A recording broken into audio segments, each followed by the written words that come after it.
The professor laughed, not quietly, not awkwardly, but loud enough for the whole class to hear, as a black student stood frozen beside his Christmas project. Phones stayed down. Friends looked away. Authority enjoyed the moment. What no one realized was that this single laugh would expose secrets buried for years inside the university. By morning, the video was everywhere, and by the end of the week, the people in power were terrified of what that student was about to reveal. Before we deep dive into this interesting story, subscribe to our channel, and tell us where are you watching from. Share in the comments below. The classroom was bathed in artificial light, its air tinged with the scent of old textbooks and overworked heaters. Winter break was just days away, and most students were mentally halfway out the door, already fantasizing about family dinners, travel plans, or simply escaping the academic grind. But not Jamal Rivers. For him, today meant more than just presenting a semester project. It was a culmination of weeks of soul-searching, late-night research, and phone calls with elders in his Southside Chicago neighborhood. What he had prepared wasn't just a grade, it was a piece of himself, of his roots, of a legacy too often erased in rooms like this. Jamal walked in with quiet confidence, his breath calm but his grip firm around a handmade display board wrapped in cloth, embroidered in red, black and green, a nod to the Pan-African flag. The project's title was painted in gold across the top, A Legacy in December, Black Joy and Resistance Through Holiday Traditions. It was bold, visibly black, culturally unapologetic, and that was exactly the point. He took his place at the front, while students shuffled lazily in their seats, some scrolling on their phones, others pretending to care.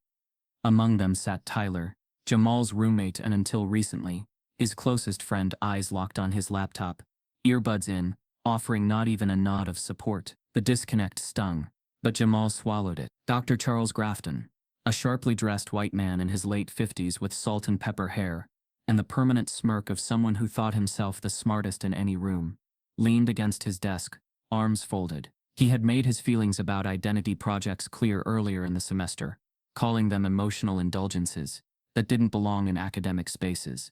But Jamal wasn't here for his approval. Jamal began his presentation with poise, weaving history with personal anecdotes. He talked about the Karamu dinners held by black families during the civil rights era, of church choirs that kept spirits alive during segregation, and of how Christmas for many black families wasn't just about Santa or gifts, it was survival cloaked in celebration. His voice never cracked, but his eyes glistened when he shared how his great-grandmother used to serve food to sharecroppers on Christmas Eve during the 1930s, even when her own pantry was nearly bare. For a moment, the room seemed to soften.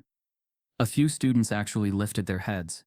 But then it happened. Dr. Grafton let out a sudden sharp laugh, a jarring, deliberate burst of sound that filled the room and shattered the fragile connection Jamal had built. He wasn't laughing with Jamal. He was laughing at him. "Is this supposed to be serious?" the professor asked, shaking his head with exaggerated disbelief. "You brought a quilt? Did your grandma knit that last night?" The room froze. It wasn't just the words. It was the way he said them, dripping with mockery, the kind that didn't hide behind intellect or satire. It was raw, disrespectful, meant to belittle. Jamal stood there, stunned but motionless, the weight of decades of stereotypes pressing down all at once. No one laughed with Grafton, but no one stopped him either. The silence that followed was more violent than the insult itself. Heads turned down. Eyes looked away. Complicity hung in the air like fog. Even Tyler didn't flinch. Jamal's heart raced, but he didn't let it show.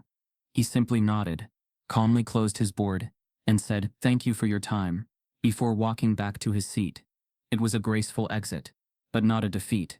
He knew the difference, and so did one other person in the room. Unseen by most, in the far left corner, sat Alina Ward, a journalism major who had always sat quietly, camera ready but rarely noticed. She had watched it all unfold. Something in her snapped when Grafton laughed. Without a word, she pressed record on her phone, angling the camera just enough to catch both Jamal and the professor in frame. Her hands trembled slightly, not from fear but adrenaline. She wasn't sure why she was doing it, only that it felt necessary. Jamal spent the rest of the class in silence, staring forward, jaw clenched, fingers gripping his desk.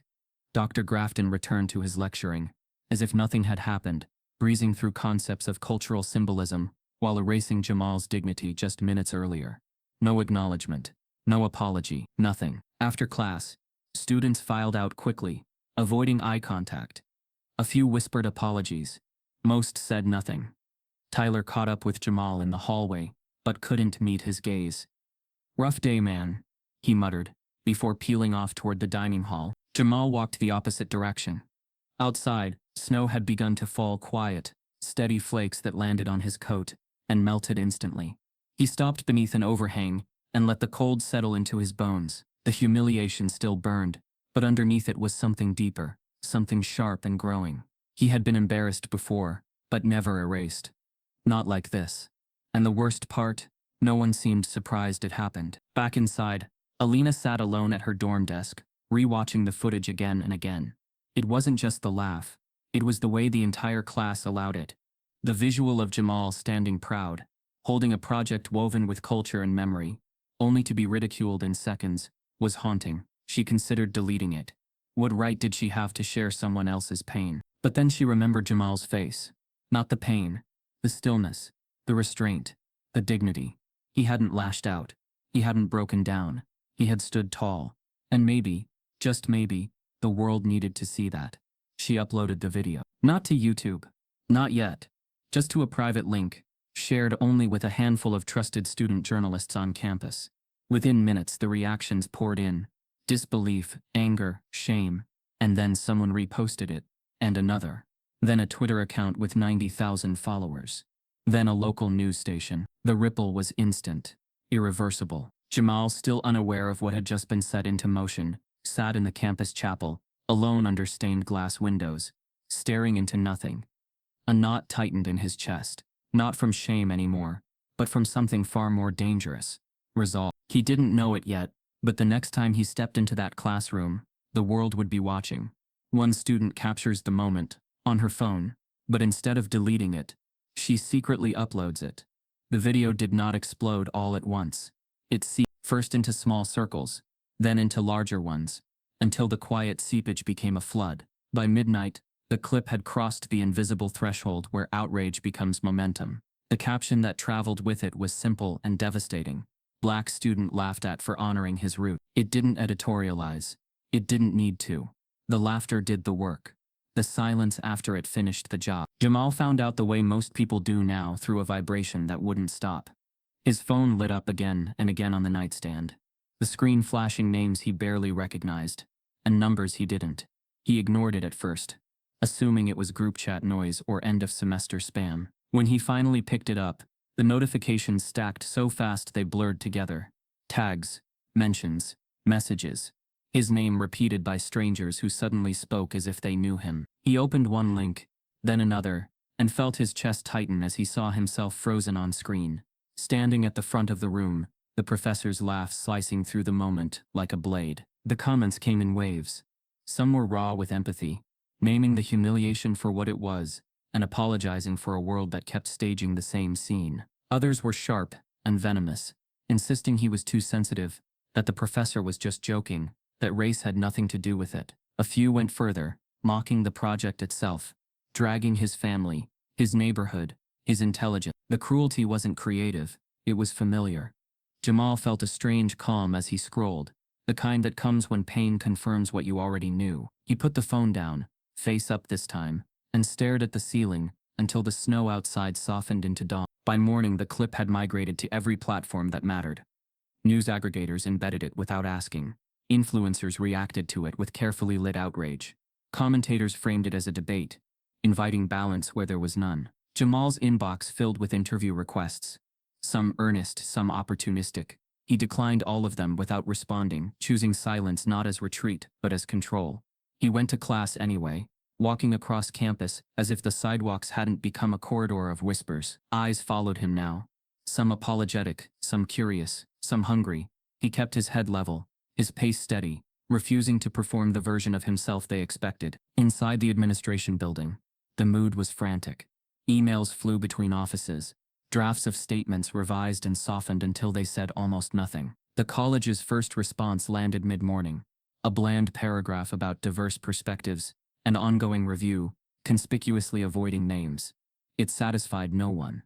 Students reposted the statement with screenshots of the video. the contrast doing more damage than outrage ever could. By noon, the administration issued a second message. This one longer. This one promising accountability without specifying consequences. Jamal read it once, then closed it. He recognized the language. It was designed to slow a fire, not put it out. Dr. Grafton did not teach that day. Word spread quickly that he had taken personal leave, a phrase that sounded temporary and strategic. In the vacuum of his absence, rumors rushed in. Some said he had been advised to step aside. Others claimed he was furious, preparing a defense. Jamal did not speculate. He focused on breathing through the tightness in his ribs, as strangers approached him between classes, some offering support, others angling for proximity to a story that no longer belonged to them. That afternoon, Jamal finally answered a call from his mother.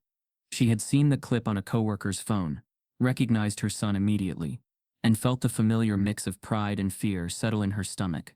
She spoke carefully, asking how he was holding up without telling him how to feel. Jamal listened more than he talked, grounding himself in the cadence of her voice.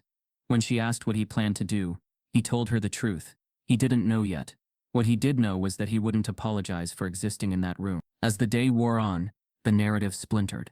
Supporters organized petitions demanding the professor's removal and a public apology.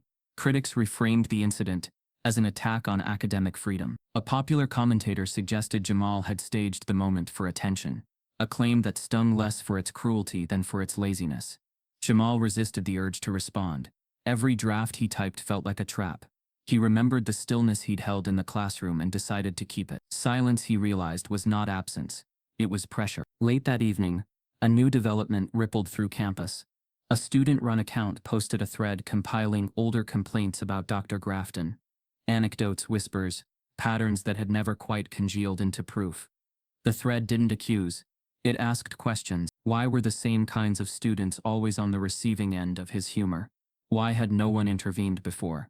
The questions stuck because they echoed what many had felt but never said. Jamal read the thread slowly, recognizing pieces of himself in the stories, sensing the outline of something larger taking shape. Then came the twist no one expected.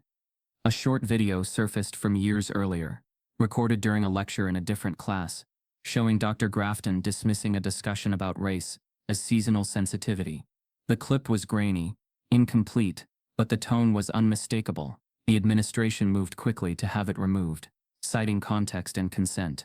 The attempt backfired. Screenshots multiplied. Mirrors appeared. The internet, once again, did what it does best when told to stop. Jamal spent that night awake, the glow of his phone painting the room in shifting light.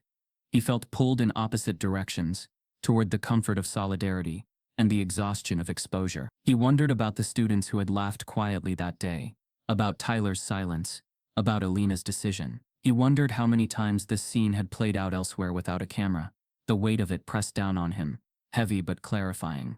He wasn't just reacting anymore. He was standing in the middle of a story that had been waiting for someone to refuse to look away. Just before midnight, as the noise crested and threatened to drown out his thoughts, a single message slipped through. No profile picture. No name. Just a line of text that felt deliberate in its restraint. I know the truth about your professor.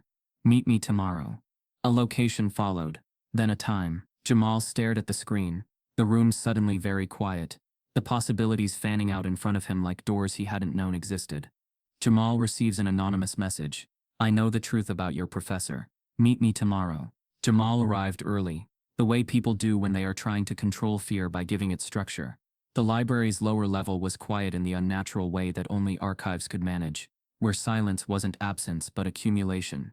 Layers of years stacked behind locked doors. Fluorescent lights hummed faintly overhead, casting a pale sheen across rows of metal shelves that held documents no one wanted to remember, and many had worked hard to forget. Jamal checked his phone once, then slid it into his pocket, resisting the impulse to document the moment. He had learned quickly that being watched didn't always mean being protected. He chose a chair near the end of a long wooden table, placing his hands flat on its surface to ground himself. The anonymous message replayed in his head, each word weighted with intention. I know the truth. The phrase sounded confident, not conspiratorial. It didn't beg. It didn't threaten. It assumed he would come. That assumption bothered him and intrigued him. He scanned the room, noting the exits, the blind corners, the camera mounted high above the stacks. He reminded himself that nothing about this was illegal, that curiosity was not a crime. Still, the stakes pressed in on him, tightening his breath. She arrived without announcement, slipping into the chair across from him as if she had been there all along. Amber Sinclair looked nothing like the caricature Jamal had unconsciously built while waiting. She wasn't older and severe, or young and reckless. She was composed, early 30s, with the careful posture of someone who had learned to take up less space than she deserved. Her hair was pulled back neatly, her coat folded over one arm. She didn't smile. She didn't apologize for being late. She met his eyes and let the silence do its work. "You came," she said quietly enough that it felt like a test. "You asked," Jamal replied, matching her tone. He noticed the way her gaze flicked to his hands, then to his face, as if cataloging him against a memory. They didn't shake hands. The absence felt deliberate. Amber leaned back slightly, lowering her voice further. "I won't keep you long. The longer we sit here, the more likely someone notices patterns they shouldn't." Jamal felt a spark of irritation at the implication, but he let it pass. "Then say what you came to say." Amber nodded, as if granting him something. "I was a teaching assistant in the department. 3 years. I graded for Dr. Grafton. I sat in those rooms. I watched him decide who belonged before a paper was even read." Her words were measured, but something sharp lived beneath them. When your video surfaced, it wasn't surprising. It was confirmation. Jamal's jaw tightened. He had expected hearsay, maybe sympathy. He hadn't expected proximity. "If you knew," he said carefully, "why didn't you say something then?" Amber didn't flinch. "I did. Quietly. Repeatedly. The answers were always the same. Context, misunderstanding, discretion. Eventually the message changed. It became about my future." She paused, letting the implication settle. "When you're contingent faculty, silence is a condition of employment." The words landed heavy. Jamal thought of his scholarship, the thin margin between security and precarity. He thought of the administration's statements, the careful language. And now, he asked. "Now," Amber said, "there's leverage." She leaned forward, lowering her voice to a near whisper. "I kept records, emails, grade distributions, notes from meetings that were never minuted. I didn't plan to use them. I planned to survive. But when I saw him laugh at you, publicly, I realized survival had become complicity." Jamal studied her face, searching for cracks. "Why me?" he asked. "Why not a reporter, or a lawyer?" "Because reporters burn sources," Amber said softly, "and lawyers wait for permission. You didn't ask for any of this, and that makes you dangerous in a way institutions understand too late." The word dangerous made his chest tighten. "You're asking me to carry something that could cost me everything." Amber met his gaze steadily. "I know. That's why I didn't upload anything myself. That's why I asked you here. Choice matters." She hesitated, then added, "And because there's something you should know before you decide." She reached into her bag but stopped, fingers hovering, as if reconsidering. Jamal felt the moment stretch, the room pressing closer. "What?" he prompted. Amber exhaled. "Your scholarship. The committee that approved it. Dr. Grafton sits on that advisory board. He doesn't control renewals directly, but he influences narratives. He already knows your name. If this escalates, he'll frame it as a pattern disruption. Unprofessionalism." Her voice softened. "You could lose funding. Not as punishment, as consequence." The twist landed like cold water. Jamal felt anger flare, then settle into something colder and more precise. He had known the risk in theory. Hearing it attached to a mechanism made it real. "So you waited," he said, "until it was already happening." "I waited until it mattered," Amber replied. "Until there was daylight." She held his gaze. "I'm not asking you to be a hero. I'm asking you to decide whether the truth belongs to you, or to them." For a long moment, neither spoke. The hum of the lights filled the space, steady and indifferent. Jamal thought of his mother's voice, of his grandfather's stories, of the stillness he had chosen in that classroom. He thought of the way laughter had echoed, and how silence had answered. He felt the weight of being seen without consent, and the quiet power of being heard without speaking. "If I take this," he said slowly, "there's no putting it back." Amber nodded. "I know. And if I don't, then I keep waiting," she said. "But I don't know how much longer the records stay buried. Files have a way of disappearing when storms pass." Jamal closed his eyes briefly, then opened them. "Show me." Amber reached into her bag and pulled out a thick envelope, cream-colored, sealed, its edges worn as if it had been handled and rehidden many times. She didn't slide it across the table immediately. Instead, she placed her palm over it, anchoring it there. "Once you open this," she said, "you won't be able to pretend this is just about a laugh." Jamal's fingers hovered inches away. He felt the room recede, the moment narrowing to paper and choice. He thought of the students who would never meet him but would see themselves reflected in whatever came next. He thought of the cost and the cost of refusing to pay it. Amber lifted her hand. The envelope sat between them, stamped in bold letters that cut through the quiet like a verdict already written. Academic Review Board. Confidential evidence. Amber hands Jamal a sealed envelope labeled Academic Review Board. Confidential evidence. The envelope felt heavier than it looked. Jamal sat with it unopened in his lap for nearly an hour after leaving the archive room, alone in a corner of the student union that had long since emptied for the evening. Fluorescent light buzzed faintly above him, flickering every few minutes as if trying to decide whether to fully die or fully shine. The stillness pressed in from all sides, but the chaos inside him only grew. He'd never held something so fragile and yet so dangerous. Amber's warning echoed in his head. "Once you open this, you won't be able to pretend this is just about a laugh." And he knew she was right. That envelope wasn't just paper. It was memory, pain, and proof, compressed into something he now carried alone. Eventually, his fingers broke the seal. Inside was a manila folder stuffed beyond capacity. Stapled documents, yellowed with time, were clipped together in batches, each one labeled by year, by course, or by student. Some handwritten, some printed in ink so faint, he had to squint to make out the text. What he found wasn't just shocking, it was orchestrated. There were incident reports filed by black students spanning nearly 12 years, complaints about racially insensitive comments, inexplicably low grades, and retaliatory behavior after students challenged him. Some cases were eerily similar to his own, students being publicly ridiculed for bringing cultural elements into assignments.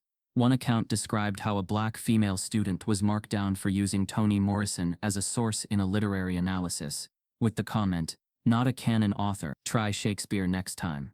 Another file contained a digital transcript of a Zoom class during the pandemic year where Grafton had muted a black student mid-presentation, then sent a private message saying, "Let's stay on topic, not your personal trauma." Jamal's stomach turned as the pattern came into focus. These weren't isolated incidents. They were part of a quiet campaign to diminish, discredit, and suppress voices like his, all protected under the smokescreen of academic rigor and standards. Worse still were the internal email threads, apparently forwarded to Amber during her time as a TA. One message from a department chair read, "Charlie, tone it down next semester. We can't afford another optics issue before accreditation." Another, even more damning, came from a board member. "We've had donors question the diversity push. Let's not alienate our legacy instructors. Handle Grafton privately." Jamal felt sick.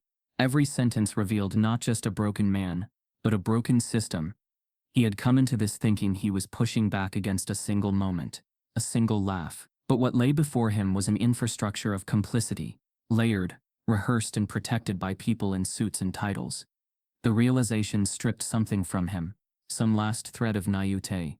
He now understood why Amber had waited, why she had buried these files, until someone else gave the world no choice but to look. What cut deepest, though, was one particular set of documents, informal evaluations from other students, ones that never made it to any public feedback system. Scrawled notes, screenshots of text messages, and anonymous digital forms all painted the same picture. In every single case involving an aggressive dismissal, a failed paper, or a verbal putdown, the student had been black. There were no exceptions. Some had left the university entirely, others had changed majors. A few had transferred and never looked back. Jamal read their stories like obituaries of promise, and in doing so, he saw his own name pre-written among them, a line waiting to be erased. But that's where the grief stopped, and something else began.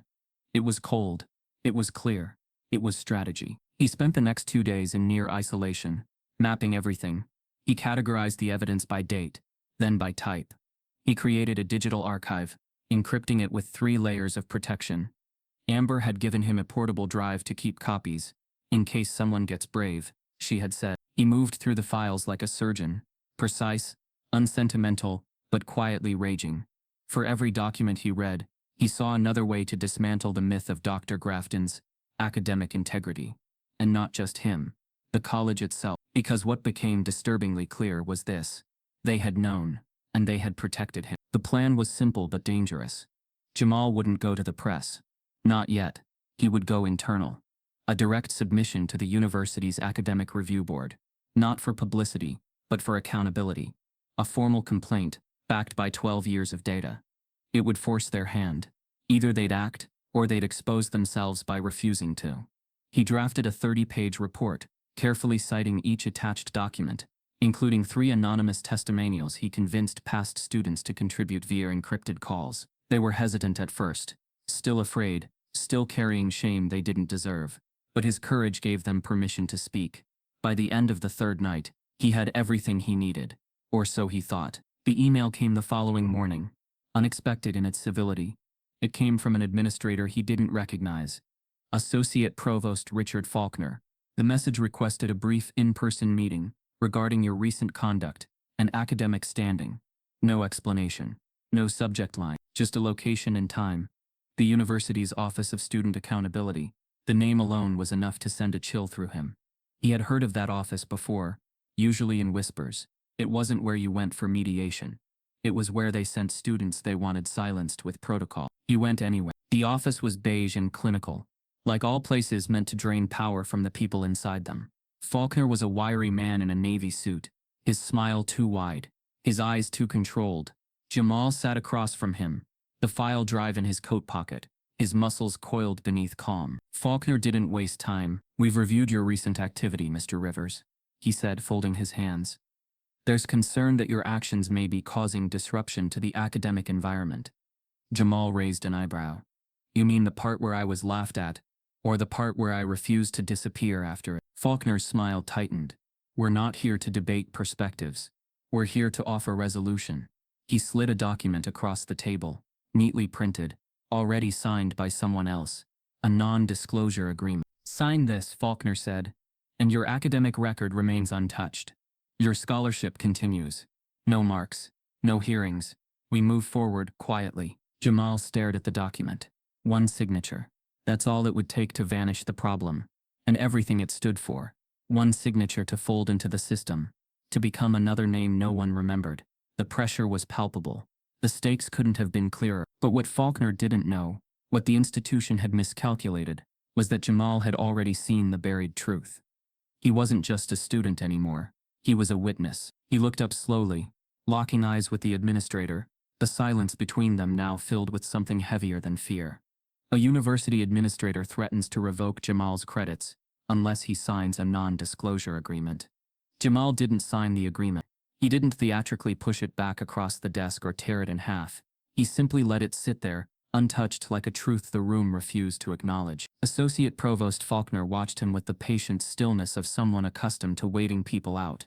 The kind of patience that assumed compliance would eventually feel easier than resistance. Jamal stood, thanked him for his time with a politeness that felt sharper than anger, and walked out carrying the weight of a decision that would cost him more than he could yet measure. The door closed behind him with a soft click, but the echo followed him down the hall. The consequences began quietly. The first email came that afternoon from the Career Services office, apologetic in tone, vague in explanation. An internship Jamal had already been conditionally accepted into was no longer able to proceed due to internal review. The next morning, 2 more disappeared from his calendar without comment. By the end of the week, he stopped checking. It wasn't coincidence, it was choreography. The university wasn't punishing him loudly. It was starving him of oxygen, hoping he wouldn't notice until it was too late to breathe. Then came the access issues. Jamal logged into his student portal one evening to submit an assignment and was met with a spinning wheel that never resolved. His email bounced messages back to senders with a sterile line about temporary technical difficulties. He went to IT, waited in line, explained the problem. The technician avoided his eyes, typed for too long and told him the issue would be escalated. It never was. He learned to screenshot everything, to keep records of deadlines he could no longer reach, to document the small failures accumulating like dust. Each glitch carried the same subtext. "We can make this very inconvenient." Grades followed. Not all at once, and not dramatically enough to provoke immediate appeal. A B became a C with feedback that contradicted earlier praise. A paper returned with comments so generic they could have been copy-pasted from a template. When Jamal requested clarification, the responses were delayed or curt, framed as concern for his focus and well-being. He recognized the tactic from the files Amber had shown him. Death by administrative attrition. No single injustice large enough to headline, just enough erosion to make the climb impossible. The social cost was worse. Tyler stopped coming back to the dorm room at night, his absence explained by vague references to study groups and late shifts. When he did appear, he moved carefully, conversations clipped and superficial, as if proximity itself had become risky. Other friends offered support in private but vanished in public, their encouragement delivered through late-night texts that ended with disclaimers about not wanting to make things worse. Jamal understood the fear even as it hollowed him out. The institution didn't need to threaten everyone. It only needed to demonstrate what happened to those who stood too close. Amber checked in sparingly, careful not to create a visible pattern. When they spoke, it was in coded language, half sentences, that assumed shared understanding. She warned him that administrators were asking questions about her old files, that someone had requested access logs to the archive room. Jamal felt a flare of guilt at the thought that his refusal had widened the blast radius. "They're trying to isolate you," she said once, her voice tight. "That's when people start doubting themselves." He told her he was past doubt. What he didn't say was how lonely certainty could feel. The pressure seeped into everything. Jamal slept lightly, waking at the smallest noise. He avoided common areas, tired of the way conversations stalled when he entered. On campus bulletin boards, posters about free speech and respectful dialogue appeared overnight, their timing too perfect to be accidental. An op-ed in the student paper argued for due process for faculty, without naming names, its subtext loud enough to hear from across the quad. Jamal read it twice, then folded the paper and placed it carefully in his bag, another artifact of a narrative being constructed around him, without his consent. Midweek he received a call from a recruiter he had admired since freshman year. A woman who spoke candidly about opportunity and mentorship. She sounded regretful now. "Careful. There's concern about reputational risk," she said, choosing each word like a stepping stone. "It's not personal." Jamal thanked her anyway, ended the call, and sat on his bed staring at the wall until the light shifted. He wondered how many doors would quietly close before anyone admitted they had been closed at all. The unexpected twist arrived in the form of a grade notification. At midnight, an assignment Jamal had aced weeks earlier was suddenly marked incomplete, the submission timestamp altered in the system. He knew what he had submitted and when. He had the screenshot. The change wasn't a mistake, it was a message.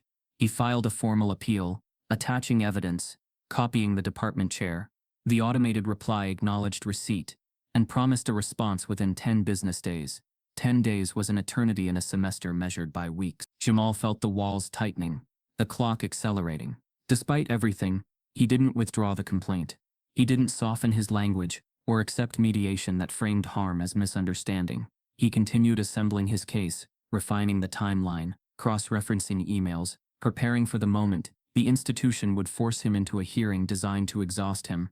He learned to move differently, quieter, more deliberate. He learned which buildings had cameras and which hallways went dark after 9, not because he feared violence, but because he had learned how power expressed itself when it wanted obedience without fingerprints. Late Friday night, Jamal returned to his dorm, after a long shift at the campus library, his breath fogging in the cold. The hallway smelled faintly of cleaner and something metallic. He noticed it before he saw it. The door to his room slightly ajar, the lock splintered just enough to signal intent. His heart slowed, then steadied, as if bracing itself. Inside, the room was intact in the ways that mattered. Nothing stolen, nothing broken, just one thing altered. On the far wall above his desk, someone had scrawled words in thick black marker, the letters uneven and deliberate, as if the writer had taken their time. They were large enough to dominate the space, impossible to ignore, impossible to misread. "You were warned." The message seemed to hum in the quiet, a final attempt to translate institutional pressure into something more personal. Jamal stood there, the air heavy in his lungs, understanding with brutal clarity that silence had been offered as mercy, and refused. Whatever came next would not ask him to reconsider. It would dare him to continue. Jamal's dorm room is vandalized with a chilling message. "You were warned." Jamal didn't report the vandalism. He didn't take pictures. He didn't ask questions he already knew the answers to. Instead, he scrubbed the words off the wall himself, slowly, methodically, watching the black ink smear into smudges that only half disappeared. Every letter left behind a ghost, and no amount of elbow grease could erase the message burned into the silence of that room. The college would have logged it as minor property damage, maybe even treated it as a student prank, but Jamal knew better. It wasn't just a warning, it was history, creeping out from under the floorboards of a building that had always tried to pretend it was clean. He packed a bag the next morning, without saying much. 2 days' worth of clothes, his hard drive, and the folder Amber had given him. No goodbye to Tyler. No update to Amber. He turned his phone off after one last check and caught the next train out to St. Louis, where someone still called him grandson and would look him in the eye without blinking. His destination wasn't the city, though. It was just outside, a creaking house, with peeling paint and a porch that had seen 5 generations of resistance. The man who opened the door didn't smile. He just stepped aside and let Jamal walk in. Langston Rivers had been many things: protester, lawyer, strategist. But above all, he had been a memory keeper. He didn't ask why Jamal had come. The look in his grandson's eyes told him enough. He led him to the back sunroom, where walls were lined with bookshelves stuffed beyond capacity, and a single photograph of a younger Langston standing beside a much younger John Lewis, both men grinning and defiant, their suits wrinkled and blood on their collars. They sat in silence for a while, listening to the floor creak with wind and time. Jamal broke first. "They want me to shut up." Langston sipped his tea, unfazed. "They always do. They pulled my internship, wrecked my grades. My friends won't even stand next to me." "Then you're doing something right," Langston said simply, his voice roughened by age but sharpened by truth. Jamal looked away, guilt rising in his throat. "I thought I could handle it. Thought I was ready. But they're not just coming for me now. They're making it hard for everyone around me too. Amber, my mom. It's like they know exactly where to hit." Langston set his cup down and leaned forward. "That's because they do. They always have." "You think this is new?" He reached beneath his chair and pulled out a tattered box, its corners worn thin. "You ever hear about the Washington Avenue standoff? Summer of Jamal shook his head. "I was younger than you." Langston said, pulling out a stack of yellowed papers. "A young lawyer fresh out of Howard. Got a call that police had surrounded a black bookstore. Said it was harboring radicals. What they really meant was that it had books they didn't like. They had tanks on the damn street for paperbacks." He passed Jamal a black and white photo. A tank pointed at a crowd of people with their hands raised. "I represented those people. Pro bono. Spent months in courtrooms where the judges wouldn't look me in the eye and prosecutors called me boy between breaks. You know what they told me after the last case was dismissed? That I'd never work in this town again." "And?" Jamal asked. "I didn't," Langston replied without bitterness. "But I never stopped." Jamal let the weight of the story settle. The photos. The papers. The generational standoff. His battle suddenly felt less isolated and more inherited. He wasn't the beginning of anything, just the next chapter in a book too many had tried to close. Langston saw the shift in his posture and leaned back. "They don't come at you the way they used to. They don't use dogs or hoses anymore. Now they use silence, red tape, dead-end emails, make you question your own memory." "That's exactly what they're doing," Jamal said, voice low. "Trying to make me think I imagined it all." Langston nodded. "It's the same machine, just updated." They stayed in the sunroom as the sky outside shifted from blue to gold. Langston told more stories, but not the heroic kind. These were the ones filled with nights spent afraid, with lost cases and funerals of friends whose names never made it to textbooks. He spoke of Ferguson, where he'd stood with Jamal's father years ago, hands raised, watching smoke rise over streets that had once felt safe. He spoke of how justice sometimes came decades too late, or not at all. "You think this is about a professor," Langston said finally, "but it's not. It's about what people like him represent, the gatekeepers, the folks who smile at you while holding the keys to doors they never planned to open." Jamal sat quietly, absorbing every word. Langston reached into the box again, this time pulling out a small cracked leather wallet. He handed it over slowly. Inside was a faded press badge with a younger Langston's photo clipped to the corner, his face defiant, eyes focused. The badge read, "Press access, democracy now. You'll need this when things get uglier," Langston said, his tone steady but grave. Jamal blinked.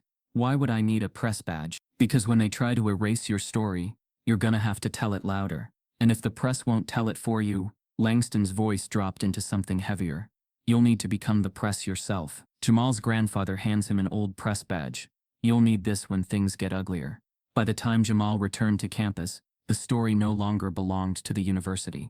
It barely belonged to him. Satellite trucks lined the street outside the main quad, their metal arms raised like silent sentinels, blinking red lights cutting through the winter gray. Reporters clustered near the administration building, rehearsing lines with practiced urgency, each of them framing the same moment in different language. What had begun as a laugh in a classroom had metastasized into a national argument about race, power, and who gets to decide what counts as merit. Jamal moved through it all with the old press badge heavy in his pocket, a reminder that attention could be a weapon if wielded carefully, and a curse if not. The support arrived first in waves that felt unreal.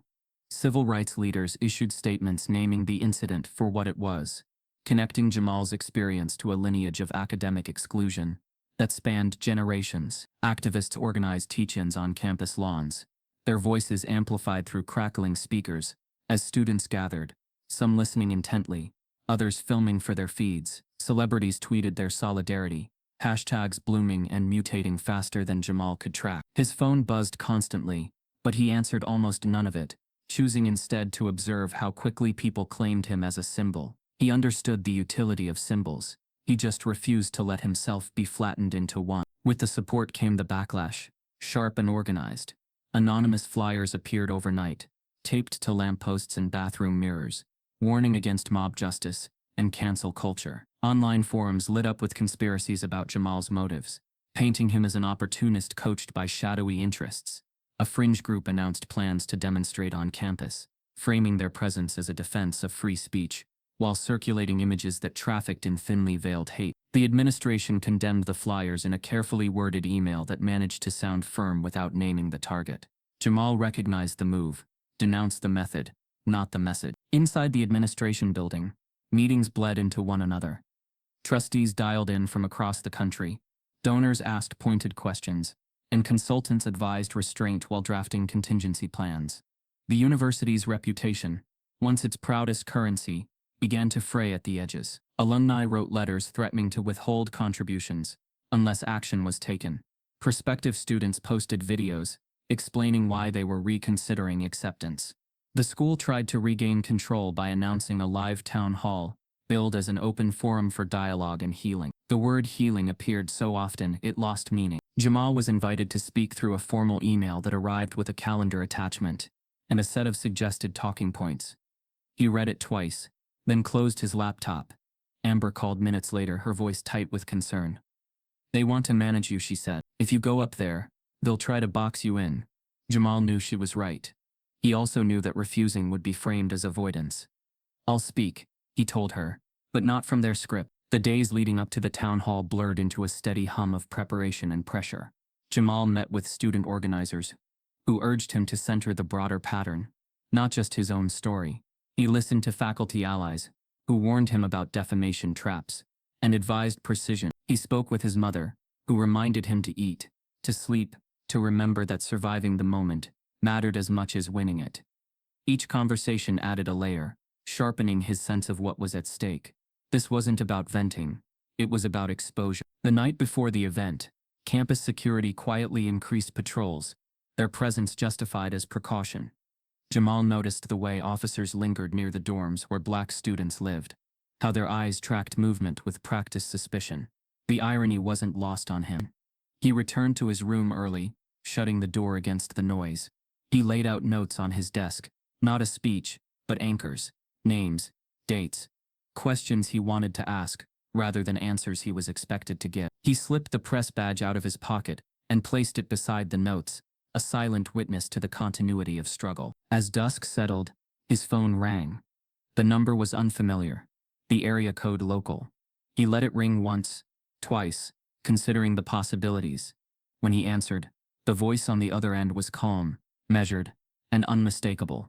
Dr. Charles Grafton did not sound angry. He sounded reasonable, which unsettled Jamal more than rage ever could. "Mr. Rivers," Grafton said, as if tasting the formality. "I understand you've been invited to speak tomorrow." Jamal said nothing, allowing the silence to stretch. "I think it would be productive," Grafton continued, "if we met privately beforehand. Clear the air. Avoid misunderstandings that could escalate unnecessarily. His tone carried the practiced cadence of a man used to being hurt. I'd hate for this to spiral into something that damages people who don't deserve it. Jamal's grip tightened around the phone. He thought of the files, the altered grades, the warnings scrawled on his wall. Who are you trying to protect? He asked quietly. Grafton chuckled softly, the sound stripped of its earlier cruelty and replaced with something more insidious. Everyone, he said, including you. The line went quiet for a beat, the weight of the invitation pressing in. Jamal glanced at his desk, at the notes, at the badge. He understood the move for what it was. A last attempt to shape the narrative in private, before it broke in public. A chance to negotiate, to soften, to trade accountability for calm. I'll think about it, Jamal said, and ended the call before Grafton could respond. He sat there in the dim light, the campus outside buzzing with anticipation, the nation poised to listen or condemn. Tomorrow would force choices, his and theirs. Tonight, the past had reached forward, asking him to decide how loudly history would speak. On the night before the event, Dr. Grafton requests a private meeting. The meeting took place in a room that felt designed to shrink people. A narrow conference space tucked behind the faculty wing, walls lined with framed accolades, and sepia-toned photographs of men who looked like Dr. Charles Grafton, at younger ages, smiling beneath titles that promised permanence. Jamal arrived early again, not out of deference but discipline. He chose a seat closest to the door, and placed his phone face down on the table, the press badge tucked safely in his coat pocket, like a quiet talisman. He had agreed to come for one reason only, to hear the truth without filters. Grafton entered with practiced ease, closing the door gently behind him, as if sealing a pact. He wore a tailored blazer and a conciliatory expression that tried and failed to read as remorse. He didn't sit immediately. Instead, he paced once, fingers laced, surveying the room like a general inspecting terrain. I appreciate you agreeing to this, he said. It shows maturity. The word landed wrong. An attempt to reclaim authority through praise. Jamal remained still. You asked for a meeting, he said evenly. What do you want? Grafton smiled, the corners of his mouth lifting without warmth. Resolution, he replied. This has become noisy, and noise has consequences. He finally sat, folding his hands atop a leather folder. Jamal hadn't noticed before. Let's speak frankly. What happened in class was unfortunate. A joke misread. A moment taken out of context. He paused, watching Jamal's face for reaction. There was none. But perceptions can be managed. The folder slid across the table with deliberate care. Inside were neatly arranged documents, their headers bold and reassuring. A scholarship extension guaranteeing Jamal's tuition through graduation. A written apology from Grafton, already drafted, already sanitized. A letter of recommendation for a prestigious internship, the kind that opened doors quietly and permanently. Each page was a promise wrapped in plausible deniability. This, Grafton said, tapping the folder, is my offer. We acknowledge hurt feelings without assigning blame. We frame the incident as a misunderstanding exacerbated by social media. You speak tomorrow about reconciliation, about learning. I apologize publicly. The university moves on. And you, he added, lowering his voice, benefit. Jamal flipped through the pages slowly, not because he was tempted, but because he wanted to understand the architecture of the trap. And the files? He asked. The complaints. The pattern. Grafton's eyes flickered for the first time. Rumors, he said quickly. Unproven allegations. The sort of things that destroy institutions when handled irresponsibly. He leaned back, adopting a tone that masqueraded as concern. Careers are on the line here.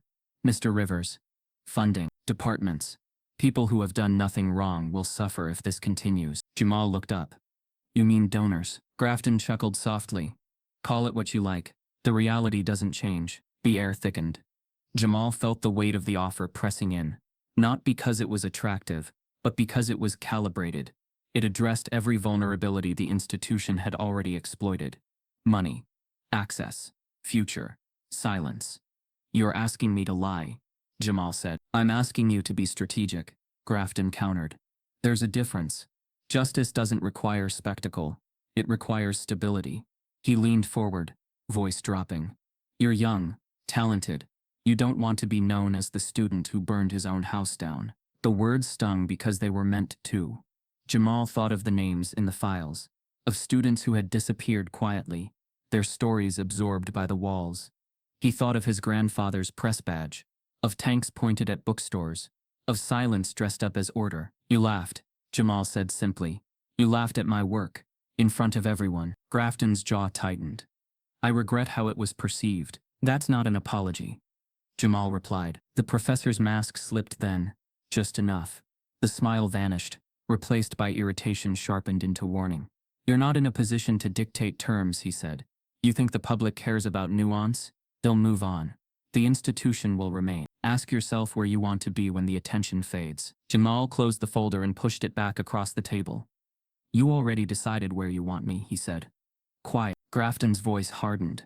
You refuse this, and you make enemies you don't understand. Boards talk. Graduate programs talk. You'll be radioactive. He paused, letting the threat breathe. I'm trying to help you. Jamal met his gaze, calm settling into resolve. You're trying to help yourself. Silence stretched between them, heavy and revealing. Grafton leaned back, exhaling through his nose. Very well, he said. Then let me be clear. If you proceed tomorrow as planned, this will escalate. Investigations invite scrutiny. Scrutiny invites collateral damage. I won't be the only one examined. His eyes sharpened. Some people won't forgive you for that. Jamal stood. I didn't ask to be examined, he said. You made that choice when you laughed. As he turned toward the door, Grafton spoke again, softer now, almost pleading. Think about what you're sacrificing. Jamal paused, his hand on the handle. He thought about the scholarship, the internship, the clean exit. He thought about the students who would never get an offer because they had already been erased. He turned back, just enough to be heard. I'm not sacrificing anything, he said. I'm refusing the bribe. He left without shaking hands. In the hallway, Jamal leaned against the wall, breath steadying. He reached into his pocket and turned his phone face up. The screen glowed softly, a single word visible at the top. Recording. He stopped it, saved the file, and backed it up to the encrypted drive. The evidence felt warm in his palm, undeniable and alive. Tomorrow, the town hall would demand performance.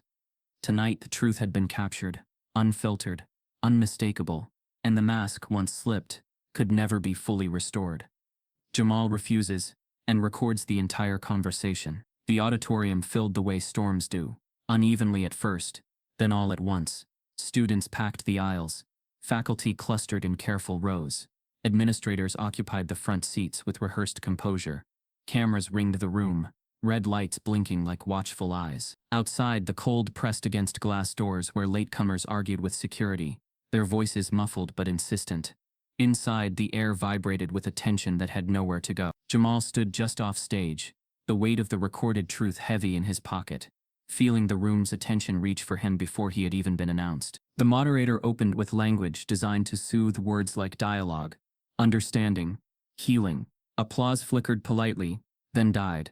Jamal watched the administration's faces as they nodded along, each expression calibrated for the broadcast. He noticed which eyes never met his, and which lingered too long.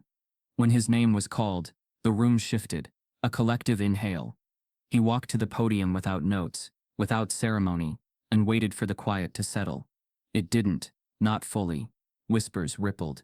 Phones rose. Someone coughed. He placed his hands on the lectern, and felt the wood steady him. I'm not here to perform, Jamal said, voice even, carried by the microphone. I'm here because something happened, and because what happened didn't start with me. The words cut through the murmur. He spoke of the classroom briefly, not dwelling on the laugh, but naming its impact. He spoke of silence as a choice and of how often that choice was rewarded. Then he stopped. He didn't pivot to policy. He didn't plead. He reached into his pocket. The room seemed to sense what was coming. Jamal set his phone on the lectern and looked up. Last night, he said, I was offered a deal. He didn't embellish. He pressed play. Grafton's voice filled the auditorium, measured and unmistakable. The offer unfolded in real time. Apology pre-written. Scholarship guaranteed. Misunderstanding reframed. Gasps moved like a wave from the back to the front. Jamal watched the administration's faces as the recording reached its sharpest edge, the warning about consequences, delivered with calm certainty. Someone near the aisle whispered an expletive. A trustee leaned forward, then back. The sound ended, leaving a vacuum so complete it felt physical. No one spoke. The moderator glanced toward the administration table, then back at Jamal, unsure where authority now resided. Jamal didn't wait for permission. "That's not reconciliation," he said quietly. "That's containment." He stepped aside from the podium, making space in a way that invited the room to decide what it would do with the truth it had just heard. It wasn't faculty who moved first. It was a sophomore from the third row, who stood with shaking hands and said she had changed majors after being told her work was too personal. Then a graduate student admitted he'd stopped challenging feedback that singled him out, afraid of the consequences. A black alum spoke from the aisle about transferring years earlier without explanation, because fighting felt impossible. Each story landed with a dull thud, not dramatic but cumulative. The illusion cracked audibly as patterns emerged. Different years, same language, same outcome. The administration attempted to intervene, reminding the room of procedure, urging speakers to submit statements through official channels. The reminders fell flat. The room had tasted candor and found it clarifying. Faculty allies rose, careful but firm, acknowledging what they had seen and failed to confront. One admitted to advising a student to keep their head down rather than escalate. Another apologized publicly for choosing collegiality over courage. The broadcast didn't cut away. The cameras held. Outside, the crowd grew restless. As the live feed spread, social media surged. Clips pulled and reposted in minutes. Commentators dropped their prepared takes and pivoted mid-sentence. The university's statement team, watching from a nearby office, revised drafts they would never send. Jamal returned to the lectern once more. "This isn't about removing one person and calling it fixed," he said. "It's about whether an institution can hear the people it claims to educate." He named the files without revealing sources, described the timeline without theatrics, and asked a single question that landed harder than any accusation. "What would it take for you to believe us without a recording?" The room answered with silence again, but this time it felt different. Less complicit, more reckoning. A trustee requested the microphone. He spoke haltingly about oversight, about values, about taking concerns seriously. As he talked, his phone buzzed. He glanced at it once, then again, color draining from his face. He stopped mid-sentence. "I can't continue," he said, voice unsteady. "Effective immediately, I'm resigning." The words fell like a dropped plate. He drew a breath that sounded like relief and fear combined. "And I want it on record that I have requested federal review of our compliance and conduct. This needs to be examined beyond us." The room erupted, not in cheers but in stunned exhalations. Administrators froze. The moderator stared at the trustee as if language had failed entirely. Jamal felt the ground shift beneath his feet, the scale of the moment expanding beyond campus lines. He understood then that the story had crossed a boundary it could not return from. Cameras zoomed. Phones rang. The nation leaned in. As security moved toward the stage to restore order, Jamal stepped back, letting the noise crest. He wasn't smiling. He wasn't triumphant. He was steady. The truth, once aired, had done what it always does when given oxygen. It rearranged the room. A board of trustees member resigns mid-speech and announces a federal investigation. In the blur of national attention and campus upheaval, Jamal found himself caught between praise and peril. The media hailed him as a catalyst for change. Civil rights groups invited him to speak on panels. Activism hashtags trended with his name. But the spotlight cast shadows he hadn't anticipated. Shadows that didn't just whisper threats, but acted on them. It began subtly, like cold wind before a storm. Anonymous emails landed in Jamal's inbox. No subject, no signature, just fragments of menacing text. "Keep pushing and see where it gets you." At first he dismissed them, writing them off as internet noise. But patterns emerged. Pressure points tightened around him, and the cost of exposure started to tally itself in ways that didn't make headlines. At night, his phone would wake him with vibrations too rhythmic to be accidental. Messages with no content. Calls from blocked numbers. One morning, when he checked his voicemail, there was breathing, just heavy breathing before the line went dead. These weren't random acts. They were signals. Someone wanted him to know he was being watched. He never replied. Instead, he took screenshots, saved them, and forwarded them to Amber, whose voice was steady on the other end of the line, even when the first real threat arrived. "Someone followed me home today," she said, her voice low, but unshakable. "I noticed the same car outside my building for 3 hours. When I walked to my car, it drove off. Then it circled back when I got inside. Jamal felt a chill, not fear exactly, but the raw recognition that their fight was no longer only public discourse. I'm changing my routes, Amber continued. I'm not scared, but this isn't coincidence. Her tone steadied into something resolute. I'm documenting everything. Jamal thanked her, his mind racing with strategies that felt inadequate against a threat no one could identify. He told her to stay safe, to vary her schedule, to consider moving if it escalated. But there was something beneath his worry he didn't say. If Amber, someone who had once hidden evidence to protect herself, now felt hunted, then the danger wasn't abstract anymore. It was methodical. The attack on his family came next. His mother called him one evening, voice cracking even before the words started. She explained how her manager had called her into the office that morning, saying budget cuts were imminent. Then, without further explanation, they handed her a termination letter. No severance, no goodwill, just a brief apology and a list of returnable items. Jamal didn't hear anything else at first, just the static of disbelief in the sharp intake of breath that precedes tears. It wasn't just the loss of a job. It was the suggestion that her livelihood was expendable because of her son's choices. Afterward, when Jamal pressed for details, she told him the manager's final words. You don't want to lose your home, do you? And suddenly, the implication was unmistakable. His advocacy had crossed invisible lines, and now his mother was a target. Anger rose first, sharp and immediate, but beneath it was a deeper wave. An unsettling clarity. The story had begun as public truth-telling, and almost overnight it had become personal. The line between ideological opposition and active harm dissolved in the faces of those who whispered threats and those who made them real. Jamal thought of the trustee who resigned, seeking federal review, and how even that ally would be outnumbered by those determined to stop him. His sleep became fragmented. Every creak of floorboard at night felt deliberate. He double-checked locks he had never questioned before. He thought about contacting the police, but the memory of Ferguson, the standoff, the tanks, the distant shouts of protest, made him hesitate. Law enforcement had never been a refuge for his family. Calling them would be like asking the storm for shelter. Then came the twist no one saw coming. One morning as he walked to his car after a long night of writing and cross-referencing testimonials for the upcoming federal review, he noticed something metallic glinting beneath the driver's door. He crouched down, and his breath hitched when he realized it wasn't a rock or a loose piece of trim. It was a device small, rectangular, with wires coiled around it like a mechanical spider. The detail was unmistakable.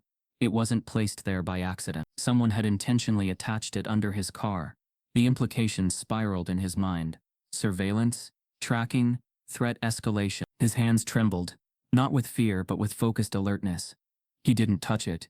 Instead, he pulled his phone out and snapped a photo before backing away slowly. His heart thudded loudly, but he felt an odd weight settle in his chest. Not panic, but something closer to resolve. This wasn't a warning anymore. It was a statement. He called Amber immediately, voice controlled but urgent. There's something under my car, he said. I think it's a tracking device. Stay where you are. She replied without hesitation. Don't approach it. I'll be there. While he waited, Jamal's mind raced through possibilities. Who would plant something like that? Was it an extremist group emboldened by online rhetoric? A faction within the university acting without oversight? Or someone connected to the powerful donors Grafton had once invoked, feeling cornered and willing to escalate? None of it made sense in the daylight logic of public discourse. This was something darker, personal, strategic, and chillingly effective. By the time Amber arrived, her eyes were scanning every inch of the parking lot, with the precision of someone who had seen threats before.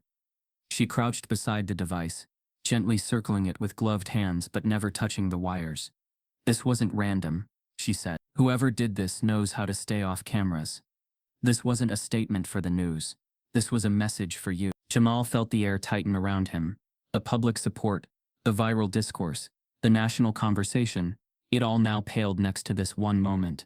Someone had crossed the threshold from rhetoric to action. And that meant the danger wasn't theoretical anymore. It was embedded in his movements, lodged in the spaces he thought were private. Amber stood, solemn. We need to document this, she said. But we also need to decide what it means if this gets out now. Jamal exhaled slowly, jaw clenched. The device beneath his car wasn't just evidence of danger. It was a signal that his enemies were no longer shrouded in the safe anonymity of social media. They were in his daily life, tracking him, pressuring him, and now dictating the terms of his visibility. He thought of his grandfather's press badge, of the long lineage of resistance that demanded visibility in order to disrupt silence, and he realized that the stakes were no longer only institutional reform. They had become survival. Jamal discovers a tracking device under his car. The night after discovering the tracker, Jamal didn't sleep. He sat at his desk under the dim desk lamp, the press badge from his grandfather laid out beside his laptop like a relic from a time that felt eerily familiar. The shadows in his room stretched longer than usual, and his thoughts didn't drift. They burned. What he now understood was unspoken, but absolute. If they couldn't quiet him through threats, they'd try to crush him through isolation, through fear, through slow, suffocating pressure. But what they hadn't accounted for was what fear could ignite when shared. The following morning, Jamal called a meeting, not in secret, not hidden behind encrypted group chats, but out loud in public with posters plastered on campus boards that read, "Stand up, speak loud, you are not alone." General Student Assembly, 5 p.m., auditorium. He used his name. He didn't blur it. He didn't water it down. At first he expected 20, maybe 30 students. A few allies, the same faces who'd nodded at him quietly between classes. But when he entered the hall at 5 sharp, it was already 3/4 full. Students of every background packed the aisles, some standing against the walls, others live-streaming the event from their phones. The moment he stepped up to the podium, the chatter hushed, not because he demanded silence, but because they were ready to listen. "I'm not here to build a fan club," Jamal began, voice clear but unscripted. "I'm here because something is broken, and it's not just one professor. It's the culture that protects him. It's the history that repeats itself in policy, in silence. In every moment we're told to wait, to calm down, to move on." He didn't read from notes. He didn't need to. Every word poured from the reservoir of buried stories and hidden scars, his and those he now carried with him. He spoke of the files, of institutional patterns, of coded discrimination masquerading as academic excellence. He described what it meant to lose friends, lose safety, and still choose to stand. Then he stepped back, opened the mic, and let the crowd become the narrative. One by one, students stood. A black trans student described being told her research was too niche for publishing. A Latinx student shared how his honors thesis had been ignored until a white classmate repeated the idea in a presentation. An Asian American senior recounted being praised for speaking English so well. The stories weren't isolated. They were a system speaking its name out loud. That night, the coalition was born. They named it the Grounded Truth Project, a student-led body committed to forcing transparency into academic spaces, designed to function in opacity. Their demands were clear and relentless. A full audit of faculty bias complaints over the last decade, creation of a third-party oversight board for grading disparities, immediate reinvestigation into previously dismissed conduct cases, and a permanent memorial for the erased voices, those who had left silently, buried by shame and bureaucracy. What followed was unprecedented. Within 72 hours, nearly 3,000 students signed an open letter of solidarity. Faculty members began quietly reaching out to Jamal, expressing private support but hesitating to do so publicly, until a tenured professor in the sociology department resigned mid-lecture, leaving behind a printed letter that read, "I cannot teach truth in a system that punishes it." That resignation went viral. Alumni began pulling donations. A retired judge and former graduate wrote an op-ed titled "I Don't Recognize My Alma Mater Anymore," which circulated through every major legal blog in the country. Former students from across the nation shared their own stories under the hashtag #MySyllabus was a silencer, each post adding weight to the movement.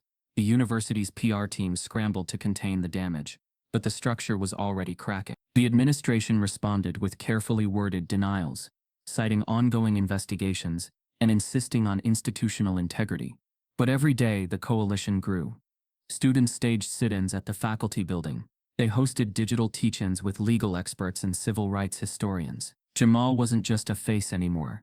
He was a facilitator. He didn't claim the mic often. He didn't need to. The voices around him filled the silence he had once endured alone. Despite the swelling support, the resistance evolved too. Faculty members began anonymously reporting students for disruptive behavior. Student IDs were flagged at library check-ins.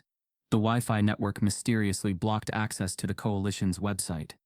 But these moves only strengthened the story they were trying to silence. Jamal documented everything.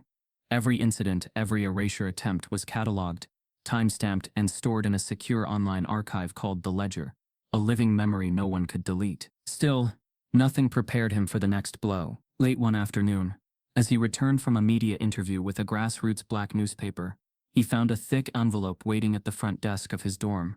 No return address, no markings, just his name, handwritten in block letters. He took it to his room and opened it carefully. Inside, a formal letter from a private law firm, summons for civil suit. The letter accused him of defamation, slander, and reputational harm, filed by Dr. Charles Grafton. Jamal read it 3 times before his body reacted. Not fear. Something colder. A type of disbelief that curled at the edges of his vision. Grafton, the man caught on audio, the man who laughed at his project, the man protected by years of silence, was suing him. Amber called within minutes of hearing the news. "They're flipping the script," she said. "They want to paint you as the aggressor now. Classic tactic. It's called the reverse defamation defense. If they can convince the public that you ruined a career without due process, they can make you radioactive." "I have the recording," Jamal said. "I have the files, the patterns, the voices." Amber exhaled through the phone. "And they have lawyers who can drag you through court until you can't afford to fight anymore. This isn't just about the truth now, it's about endurance." Jamal looked at the letter again, then at his reflection in the dark screen of his laptop. He wasn't the same student who had stood silent in that classroom weeks ago. He wasn't even the same person who had discovered a tracker beneath his car. He had become the story they were desperate to erase, and now they were daring him to survive it. Jamal receives a letter. He's being sued for defamation. The courtroom wasn't designed for nuance.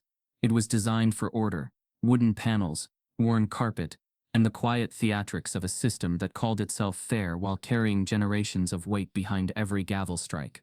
Jamal sat at the defendant's table in a fitted navy suit that didn't hide the tension in his shoulders. The seal of the state court loomed above him, carved into oak, as if justice were a fixed thing, not a fight. To his left sat his attorney, a sharp civil rights litigator named Marcus Yates, who had taken the case pro bono, not for prestige, but because he had seen this tactic before. Truth weaponized against itself. Across the aisle, Dr. Grafton sat flanked by a full legal team, suits with gleaming ties, leather binders, and smirks that came not from arrogance but calculation. Their strategy had been clear from the moment the complaint was filed. Reframe Jamal as the aggressor, the manipulator, the unstable youth seeking fame. They painted him in filings as a self-promoting activist with a vendetta, and in open court as a threat to civil discourse. The term disruptor echoed in their opening remarks, dressed up in academic language but aimed like a blade. The university had formally distanced itself from the trial, issuing a dry statement that they were not a party to the lawsuit. But the message was unmistakable. They had chosen neutrality over support, silence over courage. Even Jamal's student portal had been locked since the court date was announced, a passive erasure that stung worse than outright punishment. As far as the institution was concerned, he was already gone. The judge, an older white man with the face of someone who'd seen too many versions of the same story, instructed the jury to remain impartial, but even his tone faltered slightly when Grafton's team spoke of Jamal as a symbol of social hysteria. Each day was an endurance test. They questioned Jamal's character, his motives, even his upbringing. They asked if he had ever sought therapy. They implied his activism was rooted in personal instability. One lawyer smirked as he read Jamal's tweets aloud in court, performing outrage like theater. But Jamal didn't flinch, not once. Every insult, every deflection, he absorbed with a gaze that stayed locked and unshaken. Because he knew what was coming. Amber testified on the 3rd day. Her voice didn't shake, and she didn't over-explain. She laid out her years in Grafton's department. She named dates, forwarded emails, and explained how she documented misconduct, because someone had to remember in case no one else did. When Grafton's attorneys tried to dismiss her as a disgruntled former employee, she calmly noted that she had received 2 departmental teaching awards and had turned down faculty offers from other schools to protect her mental health, because staying in that environment, she said, felt like choosing slow erasure. The turning point came with the files, the records Amber had once hidden in fear. Jamal's attorney introduced them into evidence with surgical precision: racially biased grading patterns, unfiled complaints, digital transcripts of lectures where Grafton's language turned hostile, Only when black students spoke. A former student, flown in quietly, testified about being threatened with academic probation after challenging a grade. The courtroom listened in stunned silence, and then came the audio. The recording of the private meeting played in full. Grafton's voice, calm and transactional, laid bare the very structure of manipulation.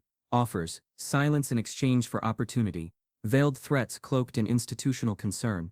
No one in the room spoke when it ended. Grafton's eyes didn't rise from the table. His attorneys whispered frantically. Outside, the case was already viral. News networks aired recaps nightly. Civil rights organizations filed amicus briefs. Students at the university held daily vigils outside the courthouse with handmade signs that read, "We are not disruptions, and truth requires witnesses." Meanwhile, hate forums online called for Jamal to be shut down permanently. Security had to be increased. Jamal had to exit through side doors. The world had made the trial a stage, and the pressure of performance was suffocating. Yet Jamal remained clear-eyed. The closing arguments brought no comfort. Grafton's lawyers insisted the audio was out of context, that apologies were premature but not malicious, and that Jamal had built a platform by vilifying a misunderstood scholar. They painted him as ungrateful, reckless, dangerous. But Marcus stood before the jury and said simply, "If the truth isn't enough to protect someone like Jamal, then what exactly are we protecting?" The judge instructed the jury late that afternoon. The deliberations began behind closed doors, but the world waited openly. Reporters lined the courthouse steps, Twitter feeds refreshed by the second. In the gallery, Amber sat with her hands clasped so tightly her knuckles turned white. Jamal's mother flew in and sat beside him, her hand on his back like a promise, not of victory, but of memory, that whatever happened next, they would remember who they were. When the jury returned the next morning, the courtroom rose.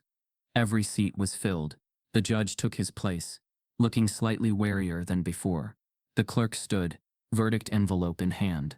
The air was thick, as if the room itself were holding its breath.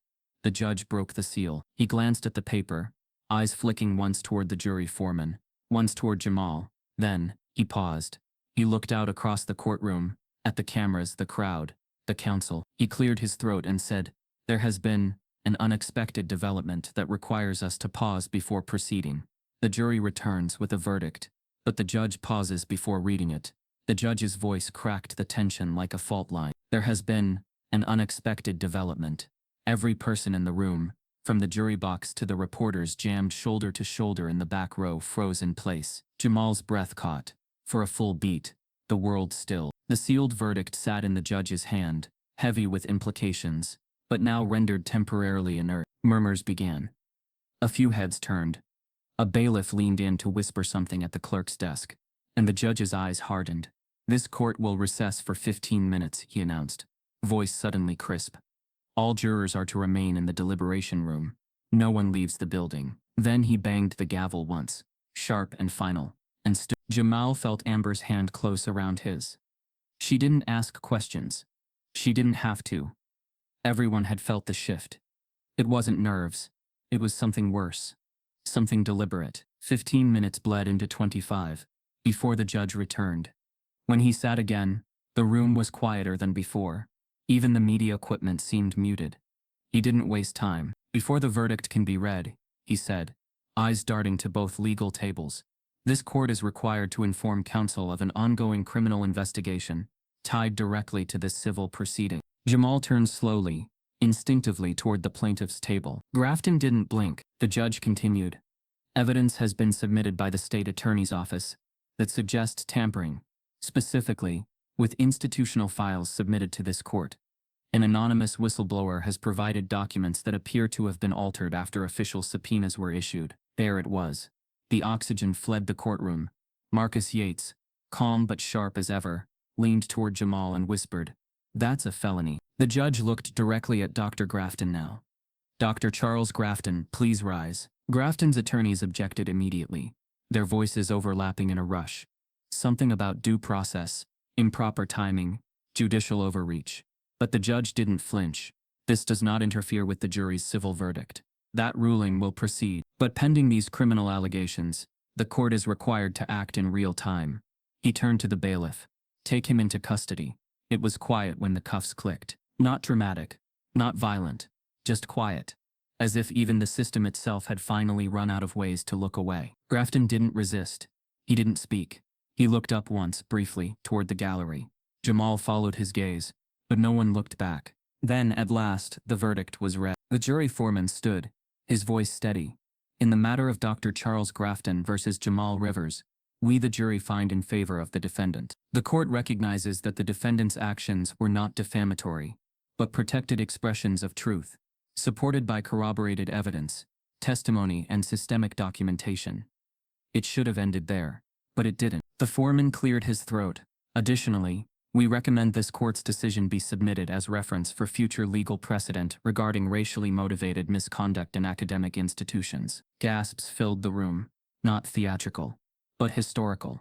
What had started as one student's humiliation had cracked open a national dialogue, and now, a legal precedent.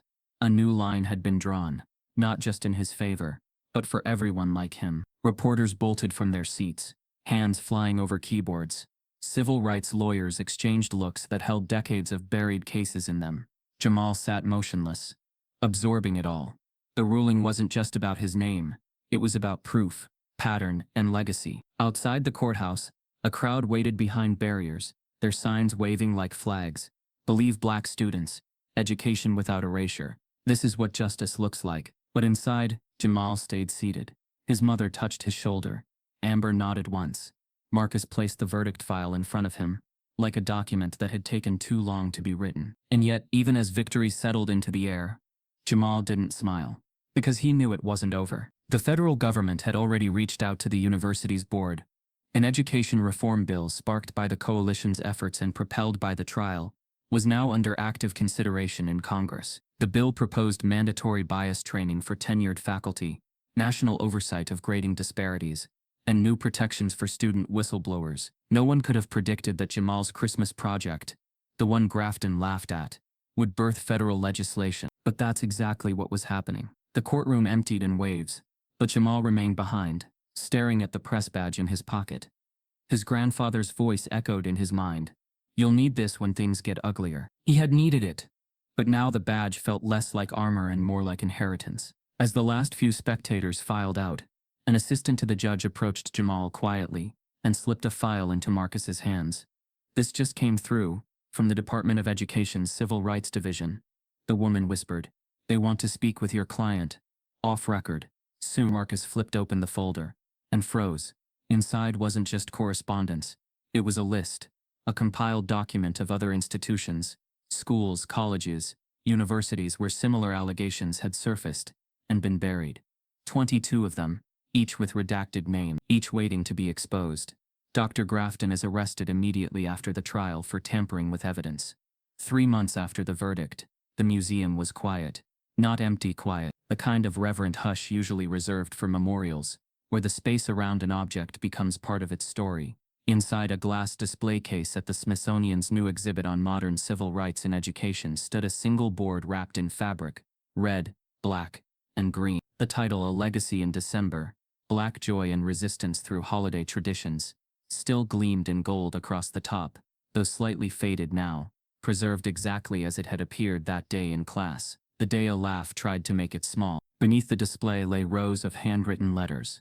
Some typed, others scribbled in ballpoint. Most began the same way. Dear Jamal. They came from high schools in Detroit, community colleges in Arkansas, Ivy League campuses, correctional education programs, students, mostly black, but not only, who had seen the viral clip, followed the case, and felt something shift inside them, a validation, a reminder, a warning. His humiliation had become their rallying point. But Jamal wasn't at the exhibit's unveiling. He had been invited, flown out, booked at a 5-star hotel, even offered a keynote spot, but he declined, not out of bitterness, out of intention. He had seen how institutions liked to turn symbols into safety nets, how they loved to frame progress inside glass once it had been pacified. He appreciated the recognition, but he didn't need the room. He was busy building his own. He spent his time now in classrooms that didn't have plaques on the walls, talking to students who had already begun to question whether their voices were too loud, their presence too much. Jamal launched a mentorship program out of a shared office space just miles from his old campus. No staff, no budget, just a rotating schedule of Zoom calls, coffee meetings, and campus visits, where he spoke with students about how to document injustice without destroying yourself in the process. He called it the Honor Project, a nod to how the system tried to strip him of his dignity, and how he built it back on his own terms. Amber became his informal co-director. After testifying, she had quietly resigned from academia and poured her energy into helping students file complaints through independent watchdog groups. Together, they helped 6 students transfer out of toxic departments, mentored dozens through the scholarship maze, and coached others through appeals processes that would have crushed them alone. Jamal stayed grounded, refused book deals, declined speaking circuits, turned down interviews that came with strings disguised as flattery. He didn't want to become someone else's curriculum, not yet. But recognition still followed. One spring morning, Jamal received a letter postmarked from his old university. The seal embossed in blue, the font too formal to ignore. He opened it slowly, as he always did with anything carrying institutional polish. Inside, a typed letter on thick paper with just enough warmth to feel manipulative. Mr. Rivers. In light of recent events and your inspiring advocacy, the university board would like to extend the honor of establishing a scholarship fund in your name.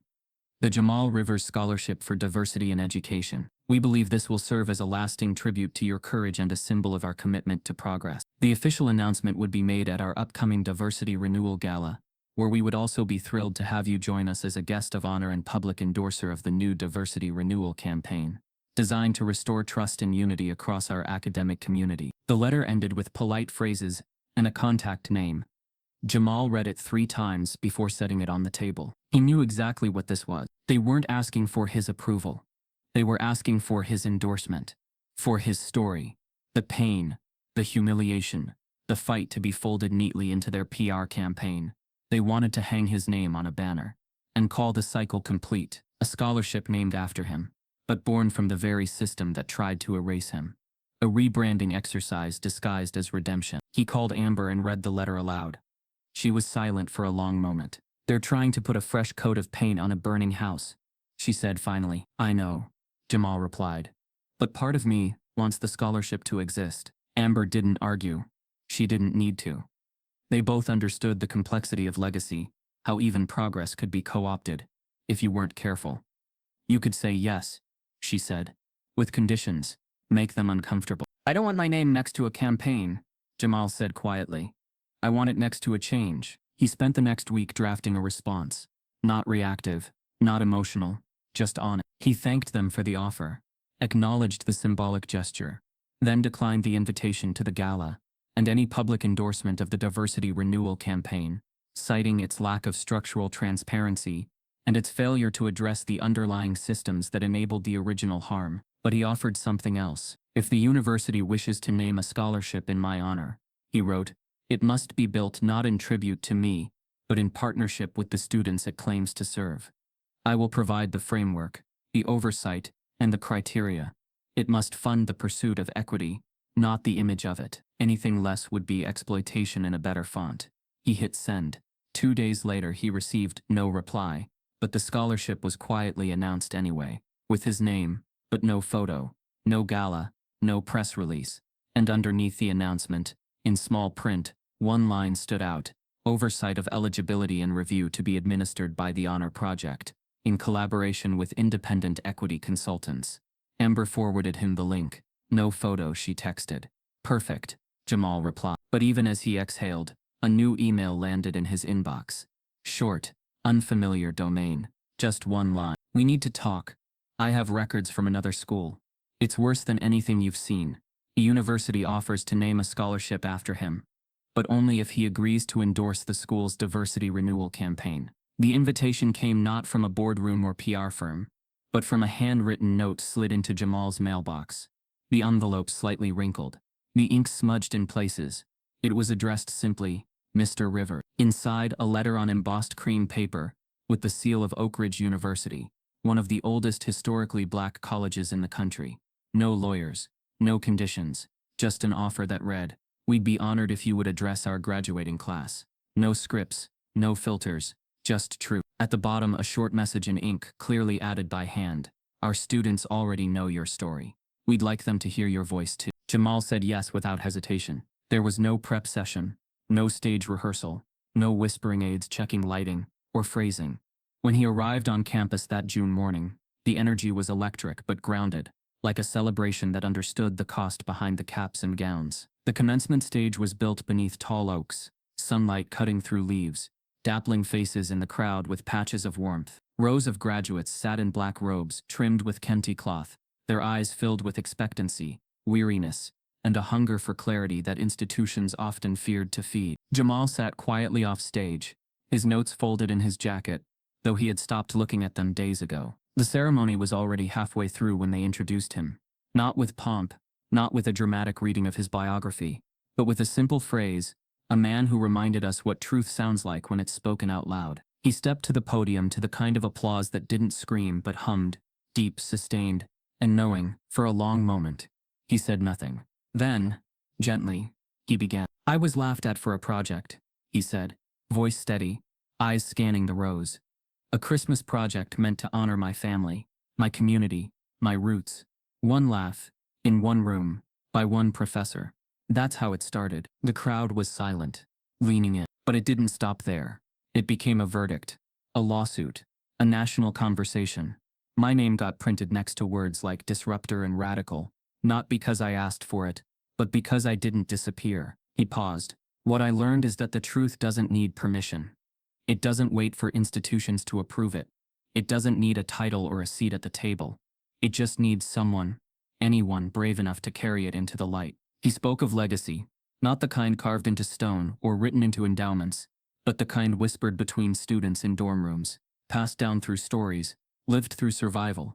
He spoke of resistance, quiet, exhausting, lonely, and how justice often arrives late and without fanfare. He named the students whose complaints had never been heard, whose grades had been dismissed, whose names would never be written into court verdicts, but whose truths were just as sharp, just as sacred. He didn't cry. He didn't roar. He simply spoke, clearly, calmly, like someone who had stopped asking for permission to belong. "This moment right now," he said, "is not the finish line. It's a mile marker, and someone, maybe one of you, will carry the next stretch. When the time comes, you'll know. And when it does, remember, they don't fear noise. They fear clarity." The applause began like thunder. Not just clapping, but feet stomping, voices shouting, fists raised. Jamal stood still, letting it wash over him but not through him. Because he knew this wasn't about him. It never had been. After the ceremony, he mingled with graduates, their families, professors who hugged him like an old friend. A mother pressed her hands into his, eyes full of tears. "My son almost dropped out last year," she whispered. "He stayed because he saw what you did." He didn't know what to say, so he simply held her hand longer than expected, silently promising to keep showing up. And then, as the crowd began to disperse, he saw it, a boy no more than 10, standing near the back of the lawn, wearing an oversized hoodie and a paper graduation cap made from folded newspaper. His face was serious, eyes locked on Jamal, as if seeing someone not on stage, but in his own mirror. In his hands a sign made from cardboard. It read, "Next time I'll be the one they fear." Jamal's breath caught, not because it was bold, but because it was true. In the crowd, a little boy holds up a sign, "Next time I'll be the one they fear." If you've ever been silenced, overlooked, or told your truth was too much, this story was for you. Type yes in the comments if you believe one voice can start a revolution, just like Jamal's did. What would you have done if that laugh was aimed at you? Subscribe for more untold stories that challenge silence, demand truth, and refuse to be forgotten.